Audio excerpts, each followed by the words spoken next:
everybody. Welcome to Phil and Dave's Excellent Adventures. Just Dave here. Today I'm talking about the movie If. This is going to be a spoiler review, so if you are concerned about spoilers, I would suggest you go and watch the movie first before you watch this review. So, If is a movie directed by John Krasinski. It's about a young girl named Bee who finds herself able to see imaginary friends. As far as what I liked about the movie, I would say overall, I thought the cast was pretty good. I think especially Cailey Fleming as Bee really stood out. She was the girl who played Judith on Walking Dead, so that's where I know her from mostly. Ryan Reynolds is in this as Cal. I like Ryan Reynolds. I'm a fan of him. He's actually playing kind of a different character than he normally plays in this, so I appreciated that he was, doing something a little different. John Krasinski is likable. I like him. I liked him on The Office, and he also directed this and wrote it, so good for him there. Fiona Shaw as Bee's grandma was great as well. She's an old actress who, I've seen in a bunch of different things, so it's always good to see her. I really like Alan Kim as Benjamin, too, the little Asian kid in the hospital room that she kind of makes friends with. And Liza Colón-Zayas as Janet. I know her from The Bear, and it was cool to see her in this playing a nurse. I feel like I've seen her as a nurse before, but maybe not. And Bobby Moynihan's always fun, too. He has a bit role in this. And then as far as the voices go, you got Steve Carell as Blue, Phoebe Waller-Bridge as Blossom, Gossett Jr. as Lewis. They're the kind of main ifs. There's a whole bunch of other ifs that they're out there. And for the most part, I liked all of them. I really appreciated the design and creativity of all the different ifs. They all look different. They all have a cool design. They all look pretty good, too. They're CGI constructs for the most part, but they look pretty solid. I think there was some really good set design in here. In particular, I really liked the look of sort of the apartment, I guess, that they're in, but the upper floor, the floor where Cal lives, I thought looked really cool. And there's a lot of really cool, like old school, like wallpaper and stuff like that. There's a part where they go to visit like the imaginary friends nursing home or whatever it is. And again, it's got the old like wallpaper and wainscoting, all that. It looked pretty cool. And then they kind of redo it all with like the checkerboard floor and all that again. That looked really cool. It was well done. It was pretty impressive. It looked good. I think the overall themes and ideas of this movie are really good. It's something that resonates with me. I think early on, especially, they show Bee, this little girl who's 12, and that you realize that her mother died from cancer, and she's a very adult kind of girl. She doesn't act like a child anymore. She's like, I'm 12, I got to grow up now. There's something really sad about that, and so that really resonated with me. And I think the overall kind of idea of like the loss of innocence and like going from child to adult is something that a lot of people struggle with, and that's a reason that there's so many books and movies about this kind of stuff. So I appreciated that. I thought the humor and like the kind of whimsical tone of the movie worked for the most part. I really liked that. I appreciated that they went that way with it, and they tried. I love the setting. It's set in New York City. At one point they show him outside an amusement park, and it's got the blue gate, and I'm like, wait, is that Coney Island? I've been to Coney Island before. And I couldn't quite tell till I saw the Wonder Wheel, and I'm like, okay, that's definitely Coney Island. Like that's cool. It's cool to see Coney Island on film. It's cool to see actual New York City on film. I know it's kind of expensive and difficult to film there, so a lot of times people might use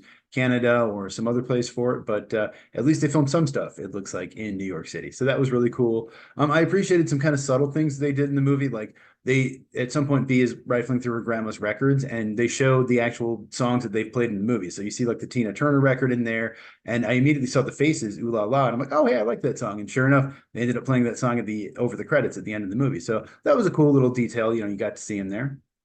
And another kind of subtle thing is that you got to see Ryan Reynolds' clothes kind of change, because he starts out wearing just like white shirt, black suspenders, like dark pants, I think. And then gradually he starts to kind of put a little more color in his outfit. By the end, he's got like kind of a brightly striped vest on the back, at least. And you see him start to act a little more goofy and silly because he's pretty serious, in the beginning, which again is cool to see Ryan Reynolds playing a slightly different character than he normally plays.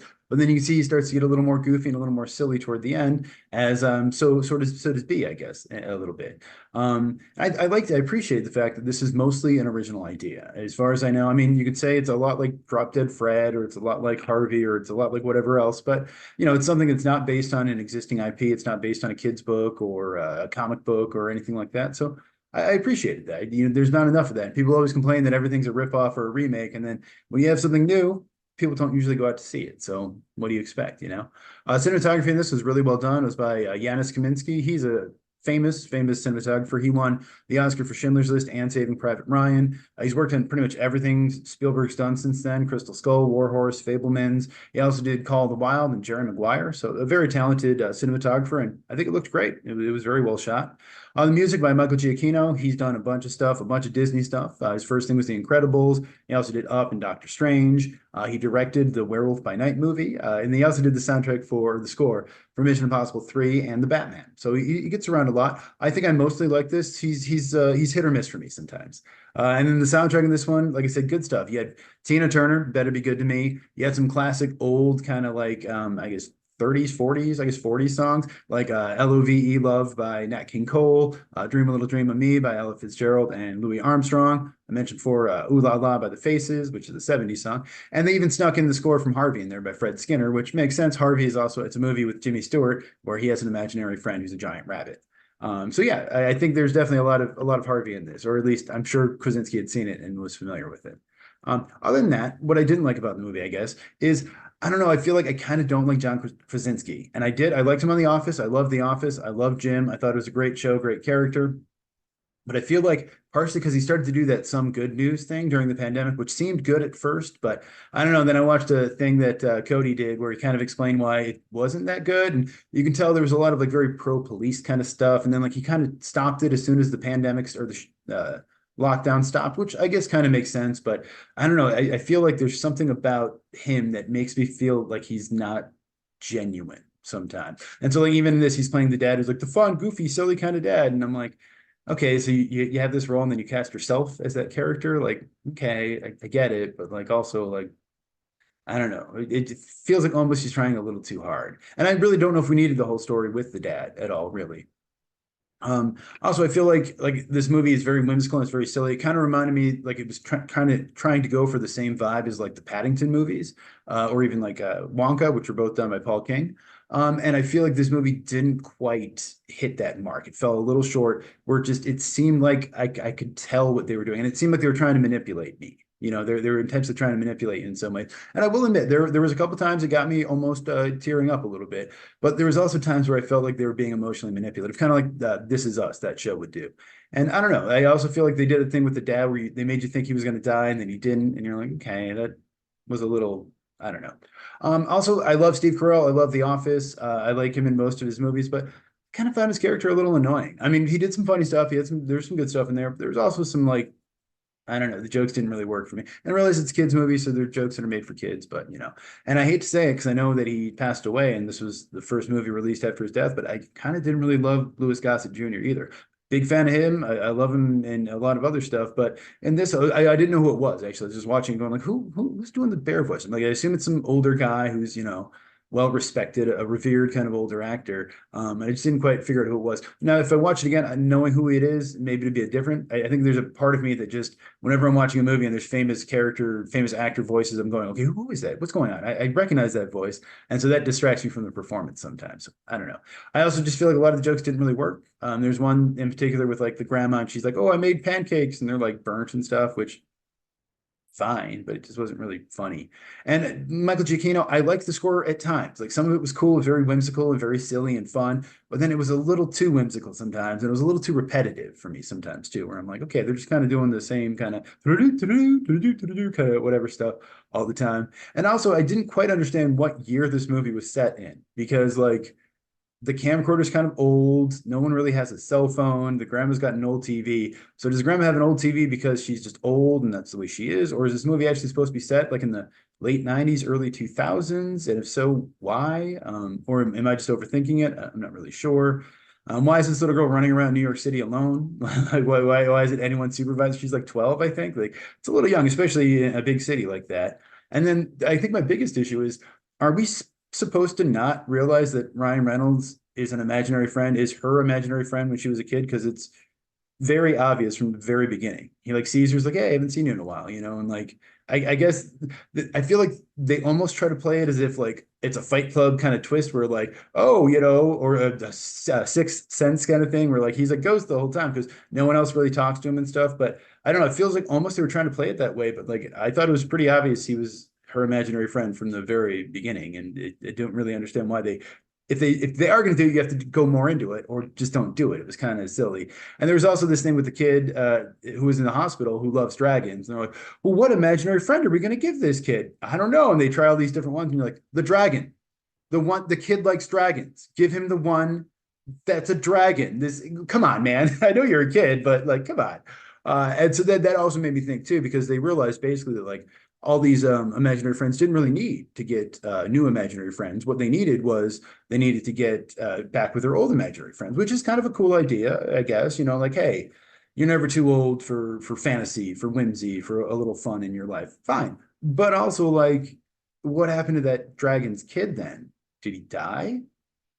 Because why didn't he go back to his kid? Everyone else did, but the dragon didn't. So, and people died, happens. But it's just kind of a weird thing where you start to think about it for a second, and you're like, okay, wait, this is actually kind of a lot darker than I realized, maybe. I don't know. Maybe I'm just making stuff up. But anyway, the movie was directed by John Krasinski. He did A Quiet Place and A Quiet Place 2. He also did a movie called The Hollers, which I completely forgot about until just now, but I did watch it. I don't really remember it. Vaguely, it's about a couple and they bring in a young woman. I think he ends up hooking up with her. Either way, it was okay from what I remember, but not great. It's also written by John Krasinski, who wrote A Quiet Place Part 2, and The Promised Land. I think he wasn't the only writer on that, but I think that was that Matt Damon movie. So yeah, budget on this one, $110 million. So far, it's made $59 million, 35 of that was domestic. So still got a ways to go. Generally speaking, movies need to double their budget to be profitable. So it's got to make like 200 million. It might be able to do it. We'll see. Rotten Tomatoes in this one, critics aren't loving it.